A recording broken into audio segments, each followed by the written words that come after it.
Zimbabwe में एक ऐसी जगह है जिसे जन्नत कहा जा सकता है, प्यास से राहत दिलाने वाली जन्नत। ये जगह हजारों प्राणियों को जीवन देती है।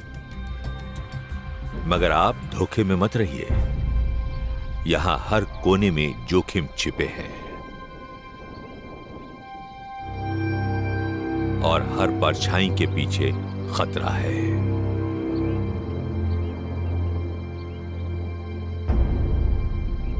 ये मौत से खेलने वालों का अखाड़ा है।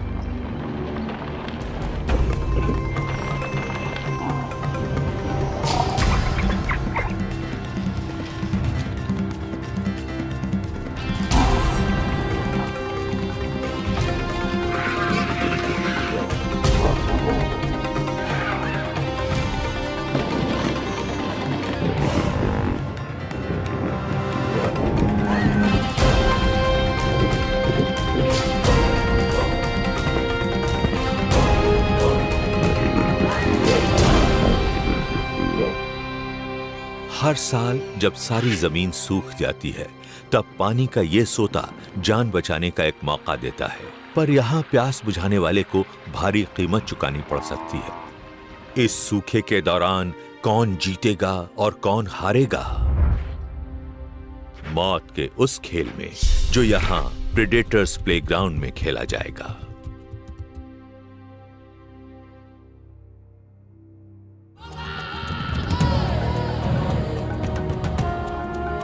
प्रचंड नदी ज़ाम्बेज़ी जिम्बाब्वे की उत्तरी सीमा बनाती है, पर उसकी चमचमाती जलधारा यहां होने वाली घटनाओं के बारे में कुछ भी नहीं बताती है। हमारी कहानी इस शक्तिशाली नदी के 30 किलोमीटर दक्षिण में शुरू होती है। यहाँ एक खास बात है, सूखे नदी तल से फूटकर बहने वाला पानी का ये सोता, जिसकी गहराई कभी भी 5 सेंटीमीटर से ज्यादा नहीं होती।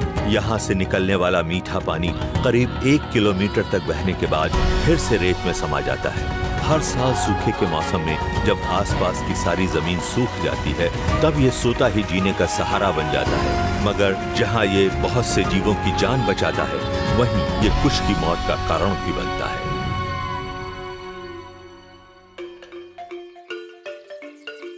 सदियों से बड़े शिकारी जीव यहाँ घात लगाकर शिकार करते रहे हैं। इस प्राचीन जमी हुई तलछट में बने डायनासोरों के पैरों के ये निशान भी देखे जा सकते हैं। नाखूनों का नाप बताता है कि ये दैत्य मांसाहारी थे। ये जगह आज भी शेरों जैसे बड़े शिकारियों के खेलने की जगह है। पर ऐसा यहाँ क्या है जो इसे इतनी खतरनाक जगह बना देता है? नदी तल के दोनों ओर तीखी चढ़ाई है, जिसकी लंबाई करीब 200 मीटर तक है। ऐसी रेतीली चढ़ाई पर तेजी से भागकर जान बचा पाना लगभग असंभव सा है। खतरों से घिरे जीव के लिए यहाँ जान बचाना बेहद मुश्किल है। इस जानलेवा अखाड़े में बड़ी जंगली बिल्लियों का दबदबा है। सड़ते गोश्त के कारण सोते का मीठा पानी दूषित हो जाता है।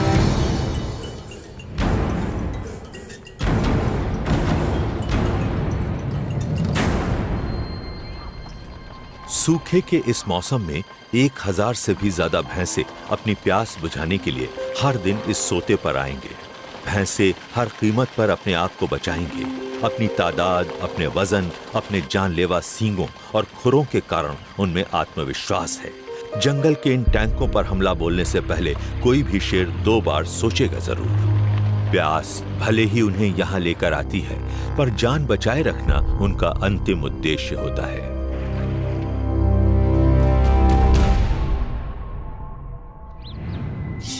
शेरों के 2 विरोधी परिवारों का यहाँ दबदबा है। एक है कविंगा झुंड और दूसरा है मजुंगा झुंड। 10 साल पहले शानदार शेर कविंगा का इस इलाके पर राज था। उसकी पसंदीदा शेरनी मारा से उसे 3 संतानें हुई। 2 बच्चे नर थे और तीसरी नन्ही मादा थी सापी।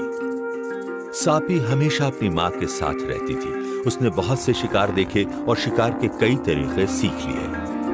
सापी जल्दी ही जान गई कि भैंसे बेहद खतरनाक दुश्मन है। अपने घातक सींगों और अपनी हैरत अंगेज ताकत के सहारे वे झुंड के कई शेरों की जान ले चुके हैं या उन्हें अपाहिज बना चुके हैं।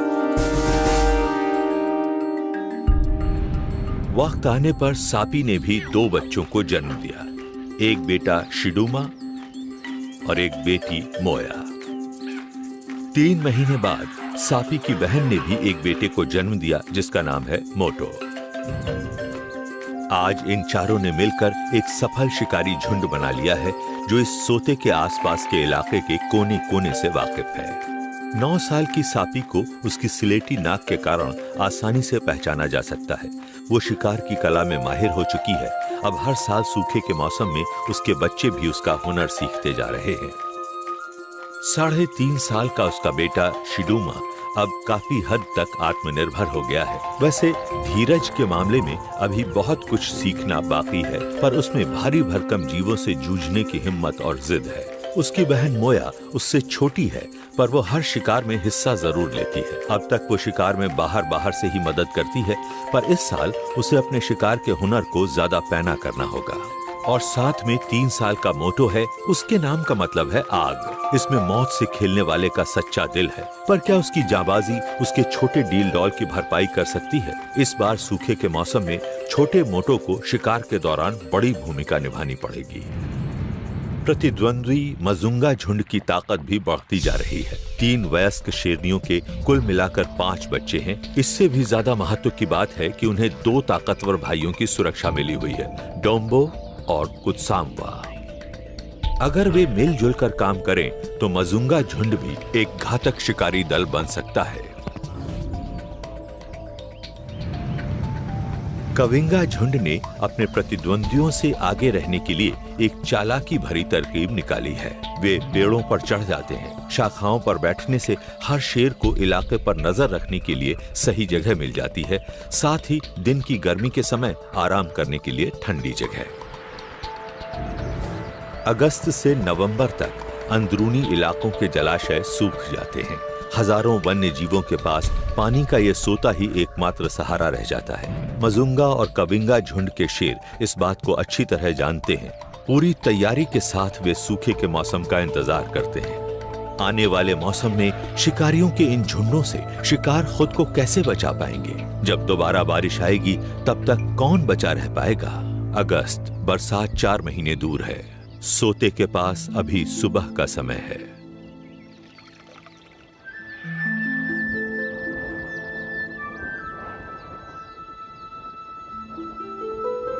अचानक ही ऊपर नीला आकाश सुनहरा हो जाता है।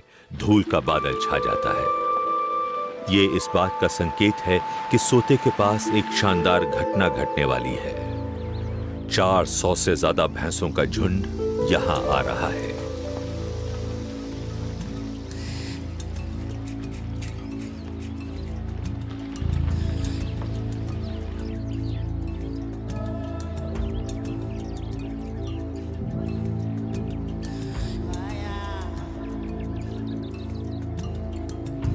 वे रात भर जागे हैं। पानी की आस इन प्यासे जीवों को यहाँ ले आई है।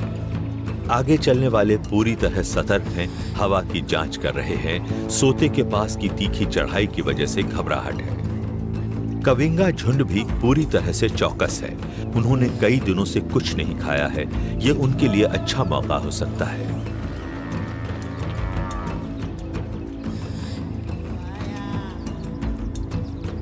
कविंगा झुंड की गंध उन्हें मिल चुकी है। भैंसे रुक गए हैं। विकल्पों पर विचार हो रहा है।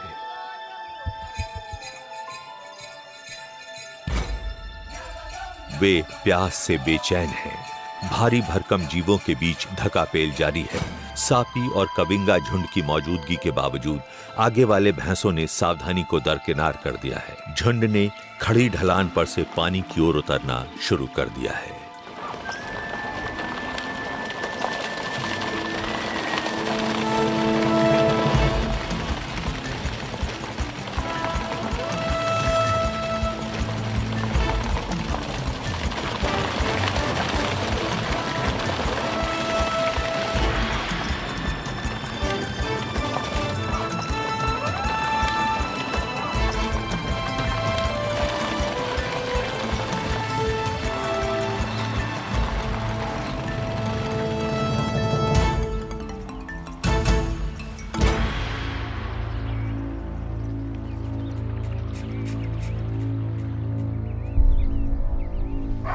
कुछ ही देर बाद यहाँ रहने वाले बबूनों ने झुंड को चेतावनी देना शुरू कर दिया है।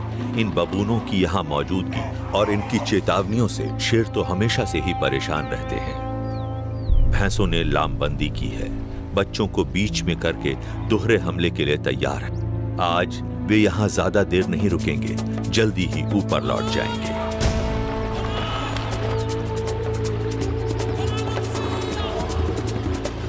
सापी ने झुंड का पीछा करने की ठानी है। शायद उसे कमजोर जीव या सही मौके की तलाश है।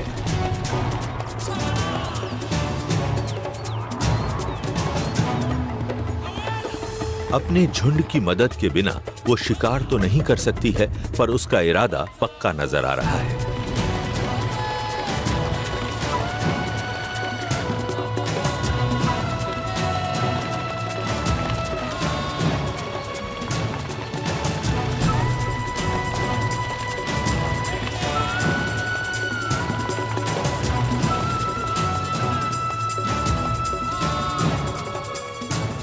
तादाद में ताकत है। भैंसों का पलड़ा अब भारी है। सापी को पीछे हटना पड़ेगा।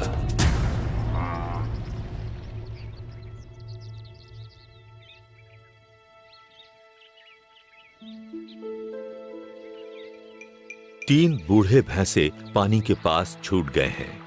इन बूढ़े नरों को डैगर बॉयज कहा जाता है। भले ही ये सारे झुंड के साथ न चल पाते हों, पर बड़ी बिल्लियों सावधान। इन बूढ़े लड़ाकों को शेरों के व्यवहार की अच्छी जानकारी है।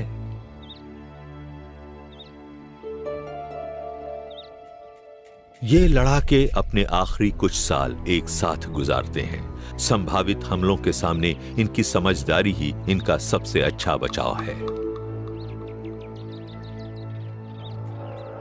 सापी और कविंगा झुंड को एक और मौका मिला है। सबसे अच्छी रणनीति ये होगी कि इन बूढ़े लड़ाकों को सबसे तीखी चढ़ाई वाले रास्ते पर जाने को मजबूर किया जाए। यहाँ की ढीली रेत पर ये तेजी से भाग नहीं पाएंगे।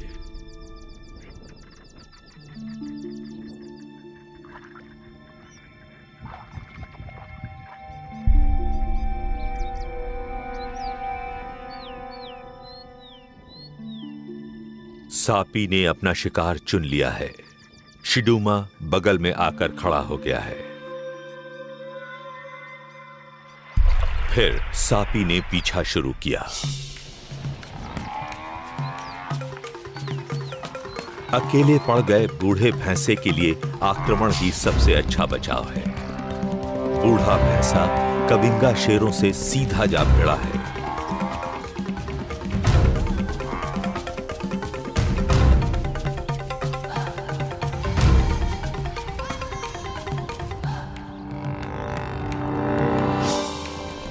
खड़ी चढ़ाई पर ऊपर चढ़ने में दिक्कत आ रही है। उसके खुर नरम रेत में धंसते जा रहे हैं। शेर पास आ गए हैं। वहशियाना ताकत है। तेजी से घूम रहा बूढ़ा भैंसा शेरों पर भारी पड़ रहा है।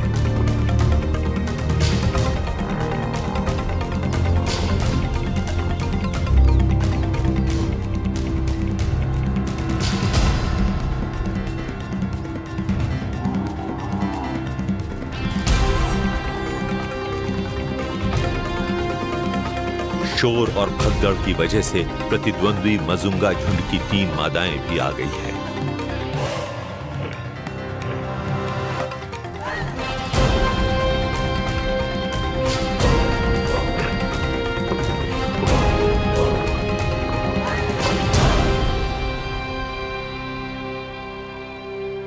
उम्मीद के विपरीत बूढ़ा मजबूत टैंक बच गया है। भैंसे की दुम भले ही कट गई है, लेकिन शेरों को पीछे हटना पड़ा है। खंजर जैसे सींगों वाला ललकारता हुआ खड़ा है।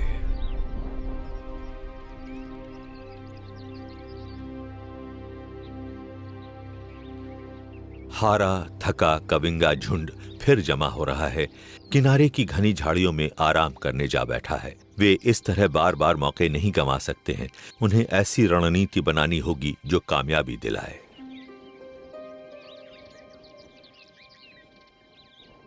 परेशानी की बात है, झुंड के कम उम्र शेरों में अनुभव की कमी है।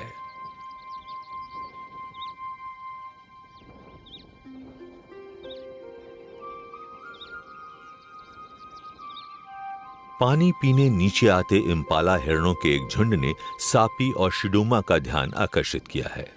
ऊपर की सख्त जमीन पर कविंगा झुंड को कोई फायदा नहीं मिल सकता है। इम्पाला हिरण नदी तल की नरम रेत पर आ जाएं तो मौका मिल सकता है।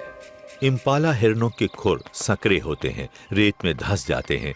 शेरों के पंजे चौड़े फैले होते हैं, पीछा करते वक्त वे फायदे में रहेंगे। नौजवान शिडूमा ने पीछा शुरू कर दिया, पर उसने जल्दबाजी की है। सापी ने उसका साथ देने की कोशिश की, पर देर हो चुकी है।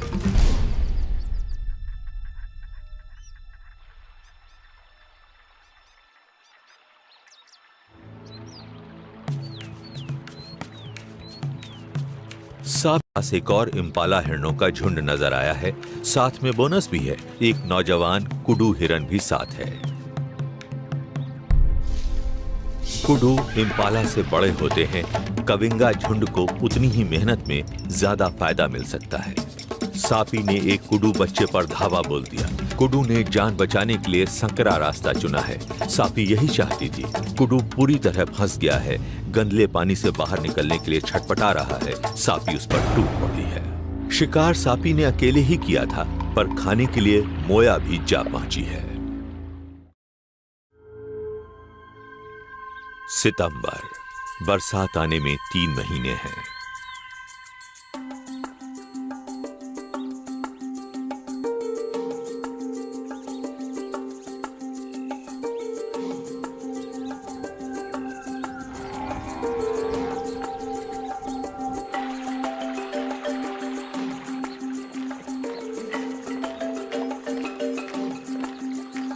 मजुंगा झुंड दमदार होता जा रहा है। बच्चों ने शिकार के तरीके सीखना शुरू कर दिया है। आज बच्चे खेलने में मस्त हैं। मस्सेदार शूकर यानी वॉटहॉग और इम्पाला हिरण चश्मे पर पानी पीने आए हैं।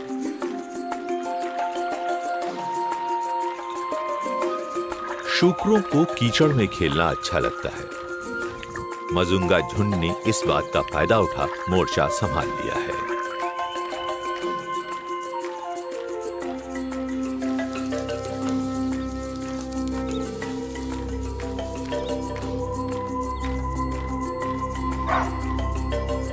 शूकर खुश हैं, उन्हें खतरे की खबर नहीं है। इम्पाला और बबूनों ने खतरे की चेतावनी दी है।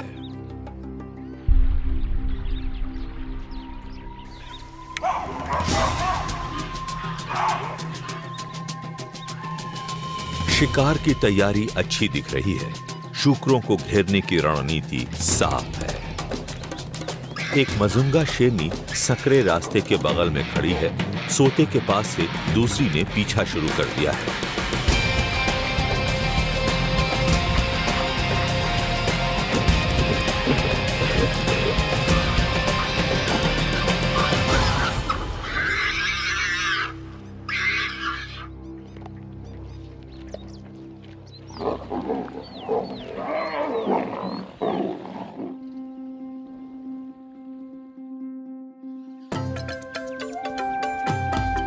पौ फटने को है।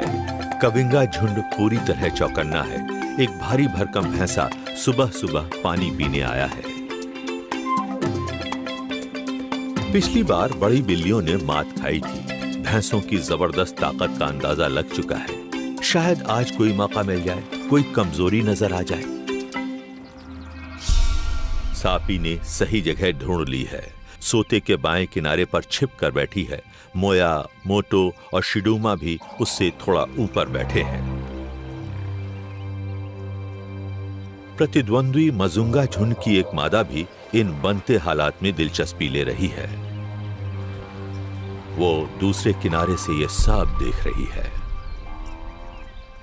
क्या वो शिकार में कविंगा झुंड का साथ देने की सोच रही है, या उसका झुंड खुद भी शिकार की पहल करेगा? स्थानीय बबूनों में फिर से खलबली है। उनकी आवाजों ने भैंसे को सतर्क कर दिया है।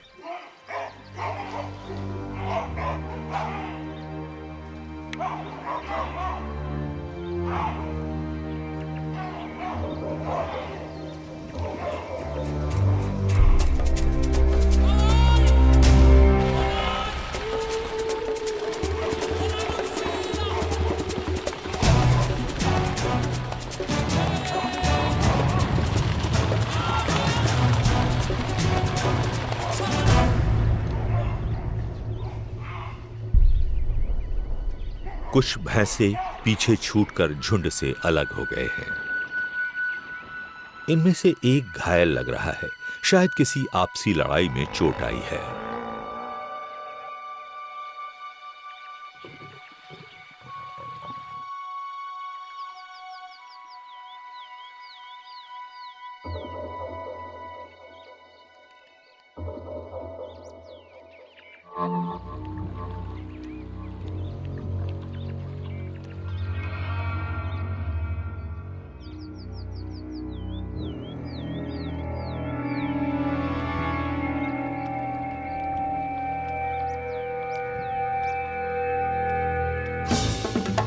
एक बार फिर सापी ने हमले की पहल की है।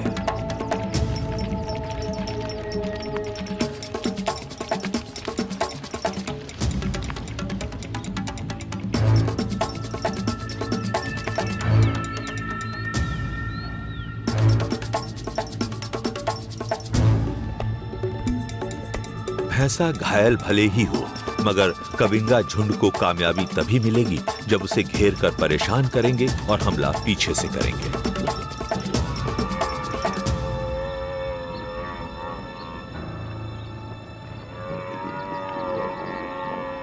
शिडूमा ने पैर जकड़ लिया है ताकि भैंसा हिलडुल ना पाए और दूसरे शेर उसे जमीन पर गिरा सकें।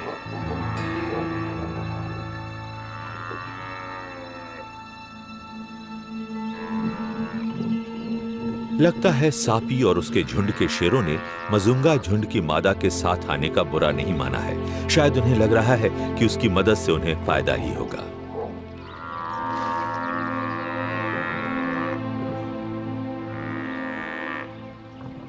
लगता है हारे हुए भैंसे की तकदीर में यही होना लिखा था। उसकी मदद की पुकार दो दूसरे भैंसों ने सुन ली है। क्या उनके आने से शेरों का आत्मविश्वास डगमगा जाएगा? यहाँ शिकार और शिकारियों के बीच का मुकाबला जितना शारीरिक है, उतना मानसिक भी है।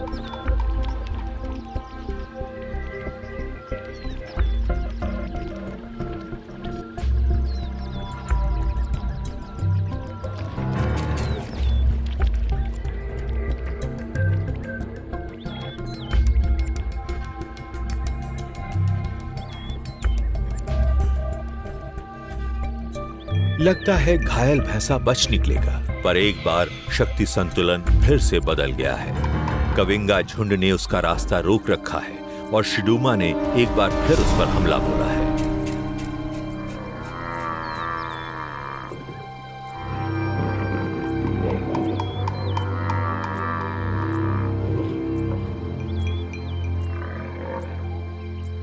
सापी अब मौके का फायदा उठाती है। उसने शिडूमा की पकड़ को मजबूत बनाया है और अब मौत का खेल सही समय पर किए जाने वाले वार से ही पूरा होगा। सापी जानलेवा वार के लिए सही क्षण की तलाश में है। दम घोंटने वाली पकड़ है।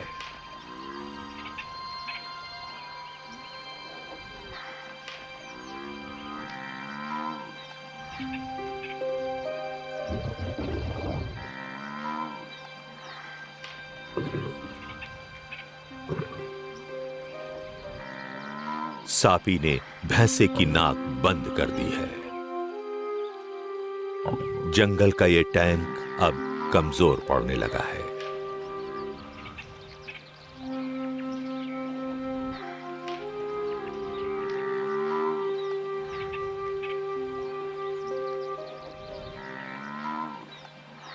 सांस न ले पाने से धीरे धीरे भैंसा हार मान लेता है। जमीन पर गिर जाने के बाद बस थोड़ी ही देर जिंदा बच पाएगा।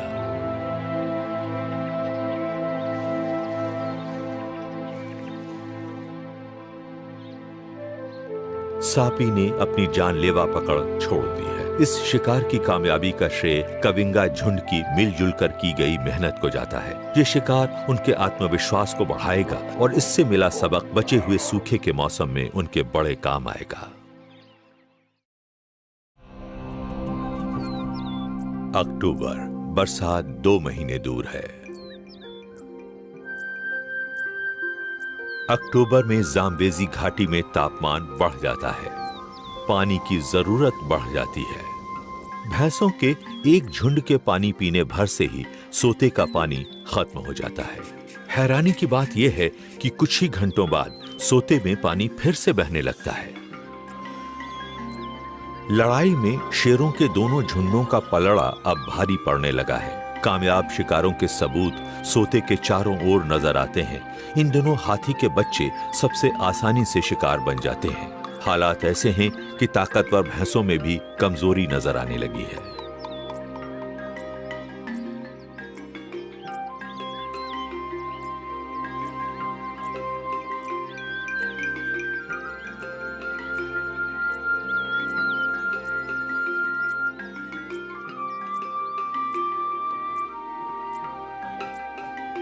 जैसे जैसे अगले 2 महीनों में सोते के आसपास हरियाली सिमटती जाएगी, कविंगा और मजुंगा झुंडों को और ज्यादा मौके मिलने लगेंगे।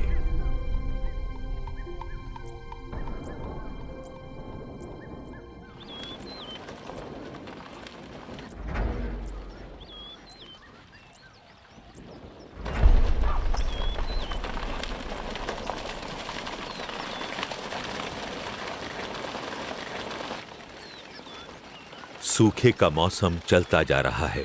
भोजन और पानी और भी ज्यादा दुर्लभ होते जा रहे हैं। भैंसों के झुंड में भी पारा चढ़ता जा रहा है। आपसी झगड़े आम होने लगे हैं। कविंगा झुंड के शेरों को ये झड़पें इस बात की याद दिलाती रहती हैं कि ये भैंसे कितने ताकतवर और खतरनाक हो सकते हैं। उड़ती धूल और आवाजों ने सापी और उसके झुंड को सतर्क कर दिया है। वे पेड़ों से उतर आए हैं और छिपकर शिकार का पीछा शुरू कर दिया है। शुरू में तो भैंसों को पता ही नहीं चला, पर जल्दी ही वे सापी और उसके झुंड से होने वाले खतरे को पहचान गए। भैंसों ने वापस जाने का फैसला किया है।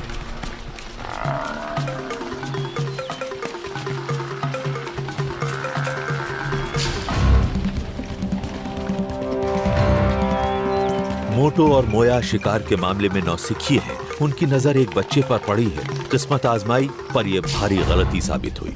बाजी तेजी से पलट गई है। भैंसे आक्रामक हो गए हैं। मोटो और मोया को अब बचकर भागना पड़ेगा।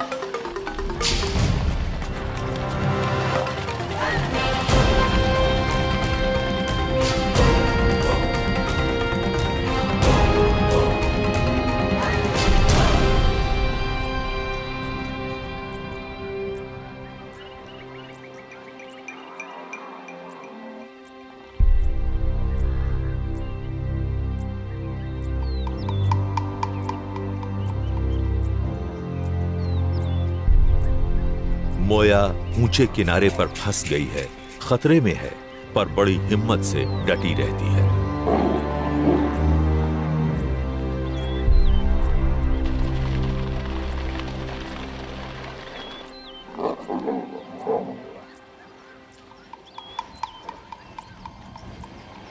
सकरे रास्ते की खड़ी चढ़ाई पर एक भैंसा गिरकर घायल हो गया है।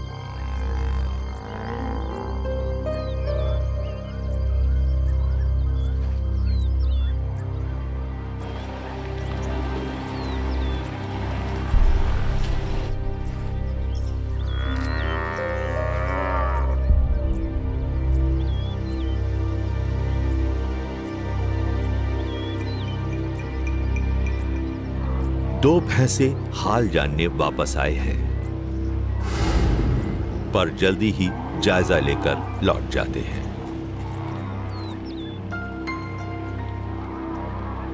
भले ही कविंगा झुंड अपनी शिकार की कोशिश में नाकामयाब रहा है, पर सोते के आसपास का जंगल अपने ही नियमों से चलता है। कविंगा शेरों को आज आसान भोजन मिल गया है।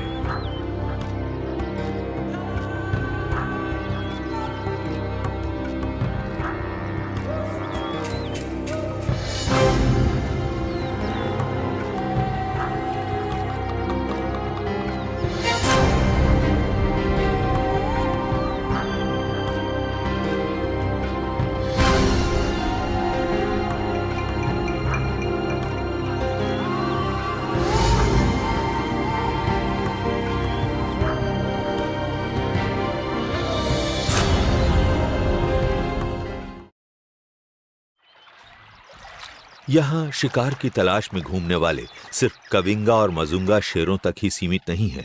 इस सोते के पास जंगली कुत्ते भी रहते हैं। इतने बड़े झुंड का पेट भरने के लिए इन्हें अक्सर शिकार करना पड़ता है। ये सुबह होते समय या दिन ढलते समय ठंडक में शिकार करना पसंद करते हैं।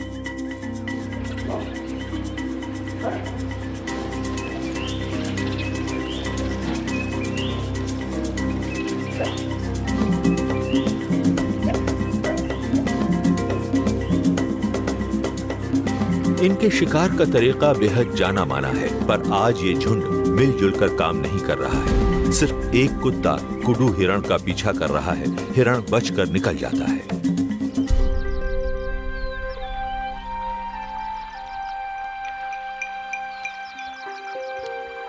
नदी तल पर आराम करते कुत्ते मौके का फायदा उठाने के लिए तैयार नहीं थे। एक अकेला भैंसा पानी पीने नीचे आया है।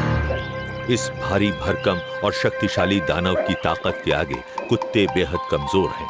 समझदारी से काम लेते हैं, भैंसे को अकेला छोड़ देते हैं। उन्हें अगले मौके के लिए ज्यादा इंतजार नहीं करना पड़ता है। इम्पाला हिरणों का एक झुंड पानी पीने आ रहा है।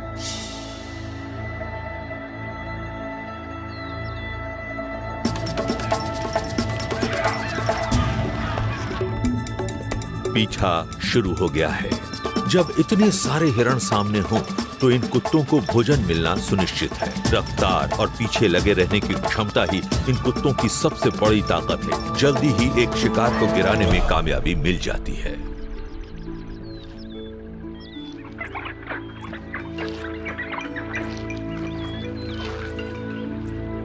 जल्दी ही शिकार को चट कर लिया गया है। अब सिर्फ हड्डियां ही बची है। बाद में खाए गए शिकार को उगलकर बच्चों को खिलाया जाता है।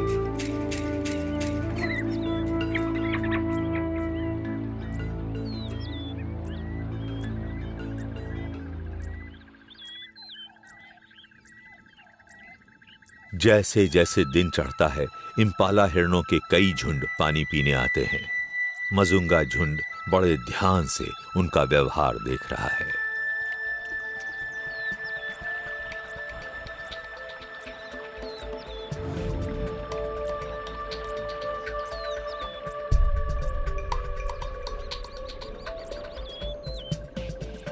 इम्पाला हिरणों के मिलन का समय है। एक प्रमुख नर मिलन का हक पाने के लिए दूसरे प्रमुख नर को ललकार रहा है। बड़ा ही थका देने वाला वक्त है। उनका पूरा ध्यान इन्हीं लड़ाइयों पर है।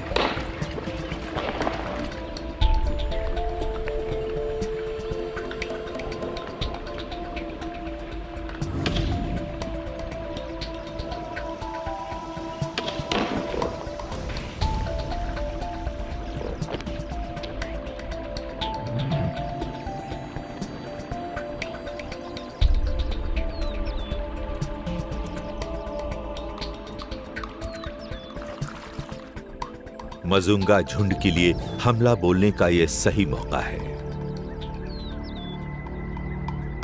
उन्होंने खास खास जगहों पर मोर्चे संभालना शुरू कर दिया है।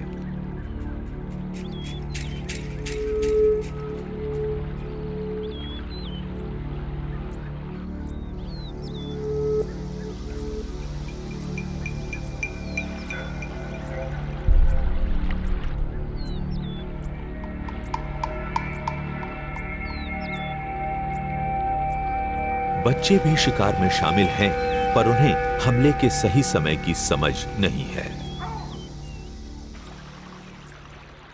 हमेशा की तरह पहली चेतावनी बबूनों ने ही दी है। सोते के इर्द गिर्द सभी जीवों में भगदड़ मच गई है।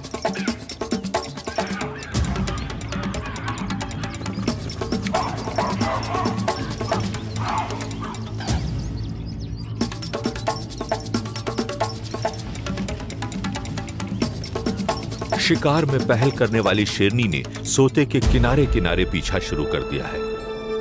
वो इम्पाला हिरणों को उस सकरे रास्ते की ओर ले जाना चाहती है जहां दूसरे साथी छिपे बैठे हैं।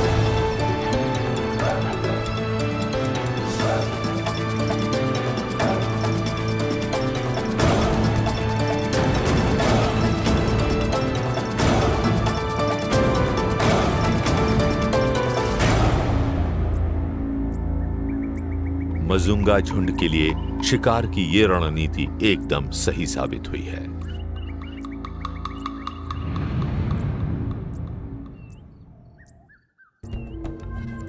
सापी और कविंगा झुंड भी आज शिकार की ताक में हैं।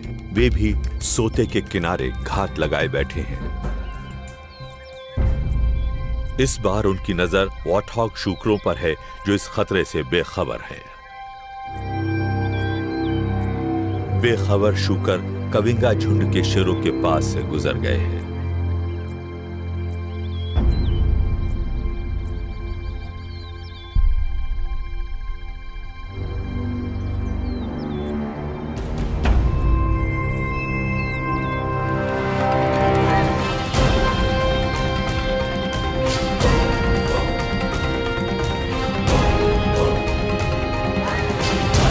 फिर भी बिजली की सी तेजी से हालात बदले, शूकर हाथ नहीं आए। सापी उन्हें ढलवां किनारे की ओर ले जाने में कामयाब नहीं हो पाई जहां उसे फायदा हो सकता था। झुंड के नौजवान साथियों से अगर वक्त पर मदद नहीं मिलेगी तो ऐसी कोशिशें नाकामयाब ही होंगी। अगर सफलता पाना है तो सोते के आसपास की भौगोलिक परिस्थितियों को ध्यान में रखते हुए चारों शेरों को एक साथ काम करना होगा।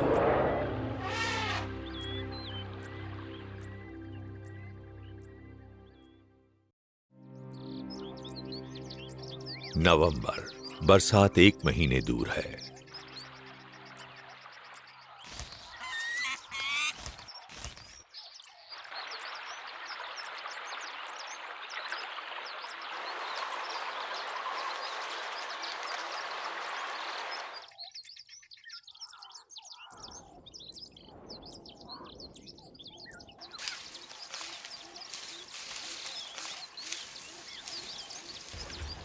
नवंबर की शुरुआत है। लाल चोंच वाले ऑक्सपेकर पक्षियों की आवाज ने भैंसों के एक और झुंड के आने की सूचना दे दी है। गलों में महीनों से जमी धूल से भैंसें परेशान हैं। कविंगा झुंड के शेरों की जानी पहचानी गंध की भी उन्हें परवाह नहीं है।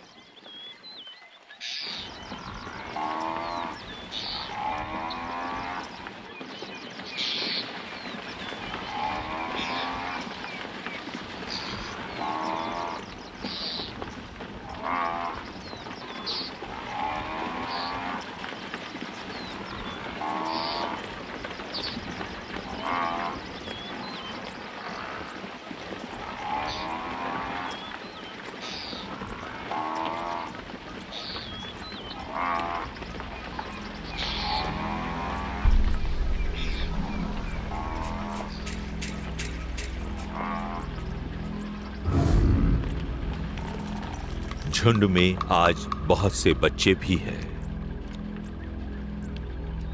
जल्दी ही सापी ने एक को चुन लिया है।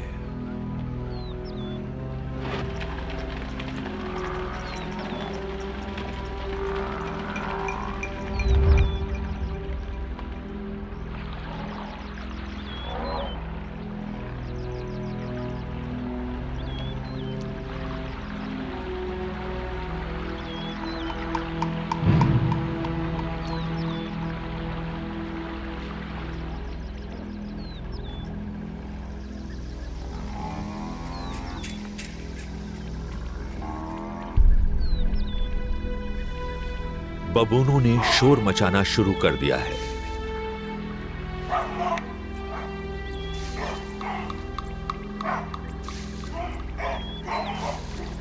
भयानक प्यास ने भैंसों से देर करा दी है।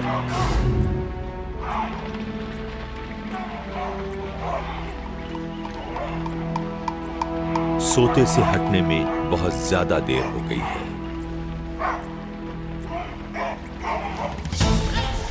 इस बार कविंगा झुंड के चारों शेरों ने मिलकर काम किया है।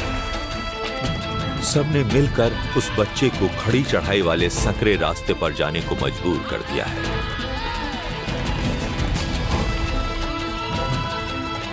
सापी ने बच्चे को दबोच लिया है।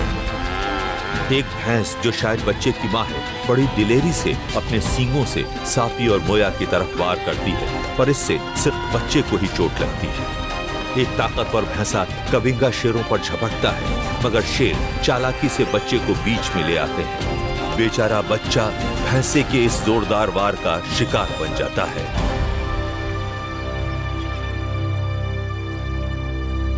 नौजवान मोटू ने इस बार पहल की है। बच्चे का दम उसने घोंटा है। आज सापी के बेटे के लिए खास दिन है। आज पहली बार उसने किसी शिकार पर जानलेवा शिकंजा कसा है। आज सापी ने अपना लक्ष्य हासिल कर लिया है। उसका परिवार मिलकर काम करने लगा है। आखिरकार कविंगा झुंड एक सुनियोजित सशक्त शिकारी दल बन गया है।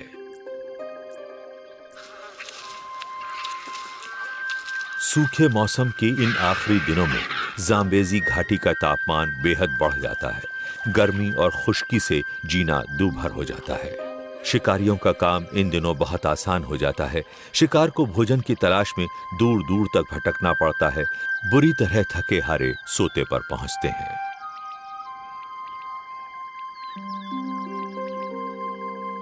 सबसे ज्यादा परेशानी हाथियों के लिए होती है। इनकी पाचन प्रक्रिया बेहद धीमी होती है, इसलिए इन्हें बहुत ज्यादा भोजन की जरूरत होती है।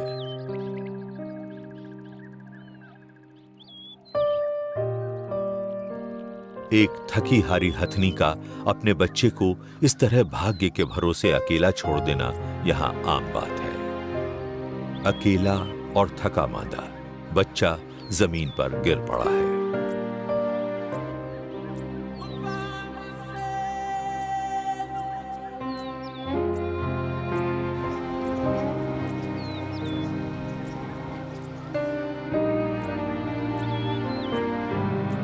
मौत के इस मैदान में आज शिकारियों की तूती बोलती है।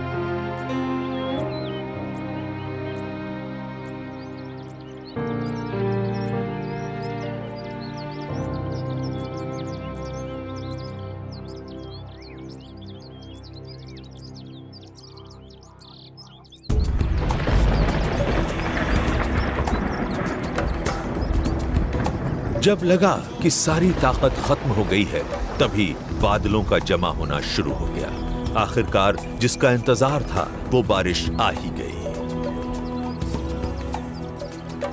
पहली ही तेज बारिश में सोते ने बहना शुरू कर दिया।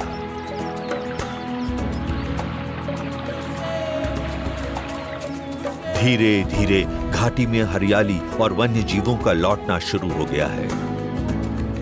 इस सूखे के मौसम में इस सोते ने अपनी जिम्मेदारी अच्छी तरह निभाई है। कविंगा और मजुंगा झुंडों के शेरों को अब पेट भरने के लिए दूर तक जाना पड़ता है। वे भैंसों के झुंड का पीछा करते हुए जाम्बेजी घाटी की घनी हरियाली में पहुंच जाते हैं।